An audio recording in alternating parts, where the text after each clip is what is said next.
दाये साध्यधिरंध्रस्थे व्यये वा पाप संयुते वाहनात् पतनम चैव पुत्र क्लेशादि संभवः।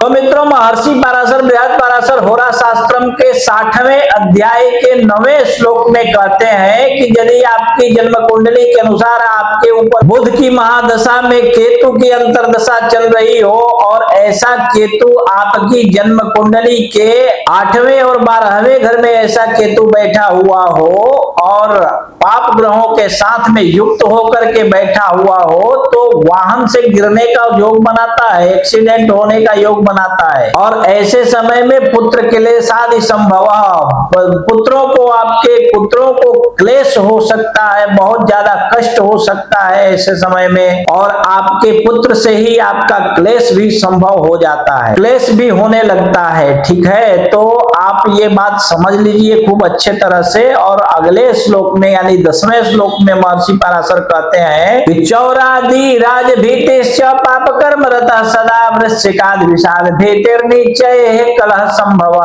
कहते हैं कि चोरों से भय ऐसे समय में होने लगता है, राजा से भी भय होने लगता है अथवा राज कर्मचारियों से भी आपको भय बना रहता है सदैव। और ऐसा जातक जो है पाप कर्म में रत रहने वाला हो जाता है, बिच्छू के डंक मारने का भी भय बना रहता है अथवा विष से भी, जहर से भी आपको भय बना रहता है। और नीचे कलह संभव, नीच लोगों से कलह का योग भी बन जाता है। ऐसे समय में हो सकता है कि आपको नीच लोगों से भी जो है कलह होने लगे। ठीक है, शोक रोगादि दुखम च नीच संगादिकम भवेत् द्वितीय द्युननाथे न संबंधे देह बाधनम दोषस्य परिहारार्थम छागदानम तु कारयेत्। तो मित्रों, यहाँ पे 11वें और 12वें श्लोक में 60वें अध्याय के महर्षि पराशर कहते हैं कि विषैला संक्रमण आपको जो है वो ग्रस सकता है, जिसके वजह से आपको बहुत ज्यादा दुख हो सकता है। अनेकों प्रकार के रोग एवं नीच आदि लोगों के संगति के वजह से आपको बहुत ज्यादा कष्ट की प्राप्ति होने लगती है। अनेकों प्रकार के शोक, रोग एवं अनेकों प्रकार के दुख आदि से भी आपका सामना होने लगता है। और कहते हैं कि दूसरे या 7वें घर के भावेशों के साथ में इसका संबंध हो तो आपको शारीरिक